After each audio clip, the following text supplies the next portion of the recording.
प्रभु आपको आशीष दे। आज हम अपने तीसरे पड़ाव की ओर चलेंगे, यानी कि तीसरा पॉइंट हम सीखेंगे जो हम लगातार सीखते आ रहे हैं।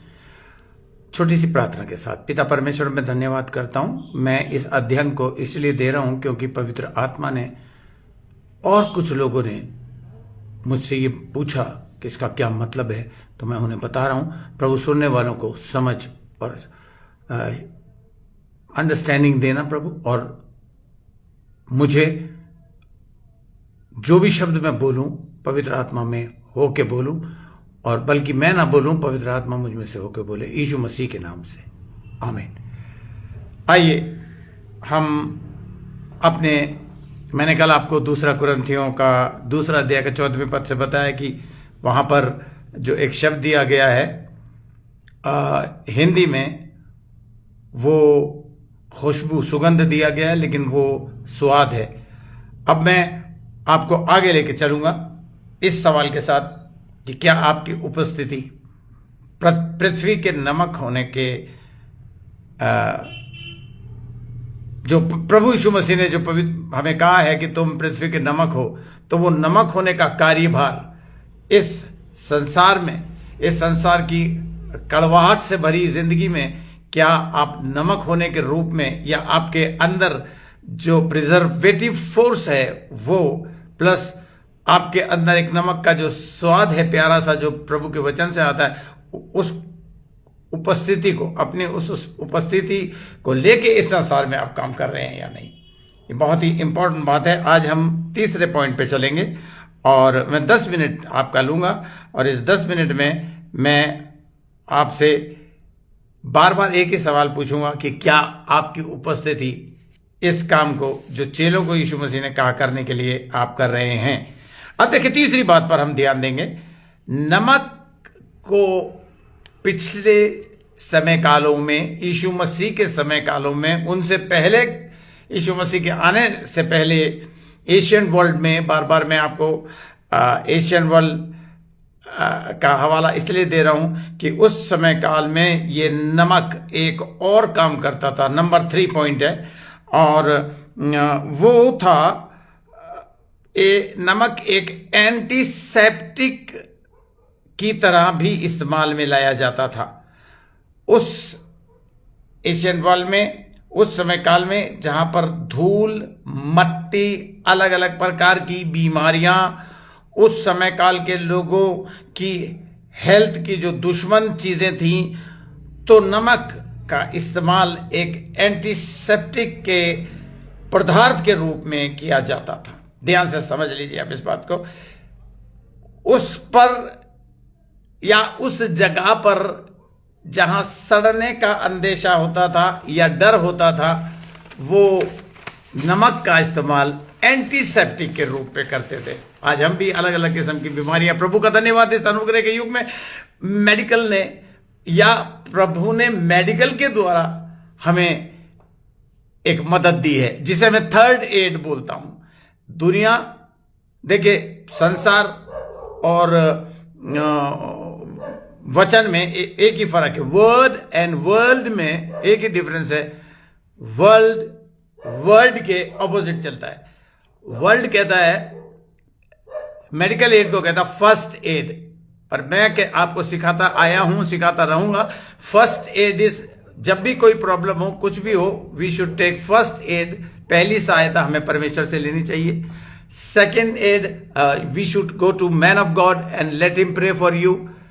And third aid is the medical aid, medical science की एड।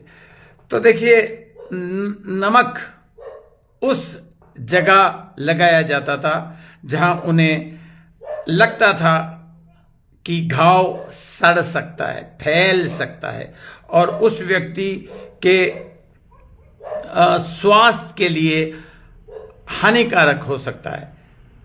तब वे लोग अच्छी तरह से नमक अधिक इस्तेमाल करते थे उस जगह को सैनिटाइज करने के लिए। आज हमारे पास सैनिटाइजर है, थैंक यू फादर, अपने जम्स को मारने के लिए हम सैनिटाइज कर, पर उस समय नमक का इस्तेमाल किया जाता था हाइजीनिक उस जगह को रखने के लिए, और उसके इस्तेमाल से उस जगह को जर्म्स फ्री यानी कि कीटाणु रहित वो रखते थे, और ऐसा मानते थे कि नमक के इस इस्तेमाल से घाव को सड़ने से या घाव को सैनिटाइज रखने में नमक बहुत बड़ी मदद करेगा। ध्यान से सुनिएगा और पवित्र आत्मा को काम करने दीजिएगा कि वो आपकी मदद करे। और इस बात को समझाने के लिए कि salt was used to sanitize the wounds and other places, और रोग को फैलने से बचाएगा नमक। ये उनको सिखाया गया था।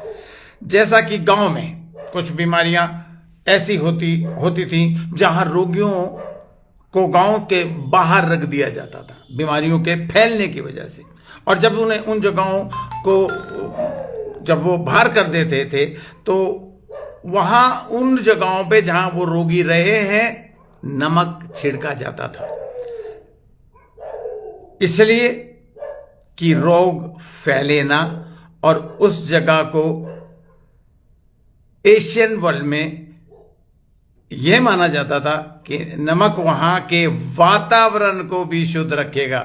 वे लोग ऐसा भी मानते थे कि अपने आप फैलने वाली बीमारियां जो उनके जानवरों को, पक्षियों को लग सकती थी, तो उन के अस्तबलों में जहां पर वो जानवरों को रखते थे, नमक छिड़कने से वो ऐसा विश्वास करते थे कि उस जगह पे नमक छिड़क देंगे तो वो सुरक्षित रहेंगे, उन सब बीमारियों से सुरक्षित रहेंगे, उन सब तकलीफों से वो सुरक्षित रहेंगे। तो सोचिए, जब यीशु मसीह ने हमें पृथ्वी का, अब ये खास बात है ध्यान देने वाली, कि जब प्रभु यीशु मसीह ने हमें पृथ्वी का नमक कहा, तो जब उसने चेलों को कहा और जब चेलों ने सुना तो वो समझ गए। ये तीसरा पॉइंट, पहला प्रिजर्वेटिव, दूसरा स्वाद, तीसरा सैनिटाइज्ड या एंटीसेप्टिक। हम लोग इस संसार के लिए एंटीसेप्टिक है। जब उन्होंने ये सुना तो वो आत्मिक रूप से संसार के लिए हम लोग क्या हैं, एंटीसेप्टिक के रूप में हमें होना चाहिए, ऐसा वो समझ गए। और हमारे आत्मिक प्रभाव से जो वचन के रूप में हमारे अंदर इस संसारिक लोगों के लिए है, उससे संसारिक लोगों को ये पाप को बढ़ने से हमारे द्वारा उस पापों का बढ़ाव से बचाव होना चाहिए। उस आत्मिक नमक के द्वारा जो हमारे अंदर है वचन के रूप में, उससे हम क्या कहते हैं, एक चीज और कह सकते हैं, उस नमक को, उस वचन को जो हमारे अंदर है, जो हमें नमकीन बनाता है, उसको हम एक डिसइंफेक्टेंट एजेंट के रूप में भी बोल सकते हैं। The salt should be the disinfectant agent. उस डिसइंफेक्टेड एजेंट के द्वारा जिसको इस संसार में हमें छिड़कना चाहिए और उसके छिड़काव से संसारिक लोगों को बचाना चाहिए। इस सोसाइटी के सारी गंदगी को हमें बचाना चाहिए, उन घावों को फैलने और सड़ने से बचाना चाहिए, पापों को फैलने से बचाना चाहिए, बल्कि बचना चाहिए। हर उस गंदगी को, हर उस तकलीफों को जो श्रापों से और पापों के द्वारा आती है, उससे हमारे अंदर के वचन से बचना चाहिए। Hallelujah, praise the Lord. और आप लोग बोलिए यस, आमीन। क्या आप लोग ईमानदारी से, अब सवाल ये आता है, क्या आप लोग ईमानदारी से इस काम को कर रहे हैं? आप इस पृथ्वी के नमक हैं। हमारी उपस्थिति इस समाज में पाप को फैलने से बचा रही है? ये मेरा सवाल है आपसे। Are you trying through the word of God, वचन के द्वारा इस पाप को इन गंदी घिनौनी बीमारियों को एंटीसेप्टिक के रूप में जो वचन हमारे अंदर है, क्या आप उसे बचाने की कोशिश कर रहे हैं? क्या कोई फर्क आपकी उपस्थिति, खास करके वचन की उपस्थिति जो आपके अंदर है, कुछ फर्क ला रही है? क्या इस संसार के लिए, क्योंकि प्रभु यीशु मसीह ने कहा तुम इस संसार के नमक हो, इस संसार में नमक हो, क्या आप सैनिटाइज कर रहे हैं वचन के द्वारा इस संसार के लोगों को? इस संसार में हो रहे गंदी घिनौने पापों को आप क्या सैनिटाइज कर रहे हैं? आप सैनिटाइज तभी कर सकेंगे जब इस नमक को, यानी कि इस वचन रूपी नमक को अपने अंदर भर लेंगे। तब फैलाव, छिड़काव नमक का कैसे होगा? आपके मुंह से निकलने वाला वचन उनके घावों को फैलने से, सड़ने से, तकलीफों के बढ़ने से बचाएगा, पाप की सड़ान से बचाएगा, क्योंकि आप हर एक को यह बताएंगे कि परमेश्वर का वचन क्या कहता है। परमेश्वर के लोगों को, चेलों को, जिनको जीसस क्राइस्ट ने मत्ती के 5वें अध्याय के 13वें पद में कहा तुम इस पृथ्वी के नमक हो, ईमानदारी से अपने दिल पर हाथ रख के पूछिए, are you doing this job honestly, faithfully?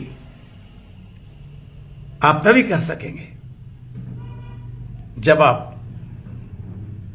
होशे की पुस्तक में जैसे लिखा है, बाद में आप पढ़ लीजिएगा, उसके 4थे अध्याय के 6ठे पद में लिखा है, मेरी प्रजा ज्ञान के ना होने से नाश हो जाती है। My people are destroy because lack of knowledge. Now if you will have knowledge, then you will feed yourself in your mind, you will feed the word of God, the matchless, powerful and unfailing word of God. You will hear the word of God. अभी आप मेरी बात को सुन रहे हैं, आपके कान से होते हुए दिमाग में एक छवि बना रही है कि यीशु मसीह ने अपने चेलों से कहा, हम उसके चेले हैं, हम पृथ्वी के नमक हैं। तो हमें पूरी तरीके से कोशिश करनी चाहिए कि हम इस काम को ईमानदारी से करें। आइए मैं प्रार्थना करता हूं। कल मैं आपको चौथा पॉइंट की तरफ ले जाऊंगा। 3 इंपॉर्टेंट पार्ट्स मैंने आपको बता दिए हैं, कल हम चौथी की तरफ चलेंगे। पिता परमेश्वर, इस अध्ययन को इस वक्त मेरी आत्मा मुझसे कह रही है कि मैं ये प्रार्थना करूं कि जो बीज डाला गया है, वचन रूपी बीज जो चीज दे, इस प्रार्थना को जो मैंने करी है ये आपको लगे और पवित्र आत्मा आपकी सहायता करे। Have a nice wonderful night. और कल फिर हम अप्रोक्सीमेटली 8:30 बजे शाम को या 9 बजे आगे के चौथे अध्याय में जाएंगे। प्रभु आपको आशीष दे।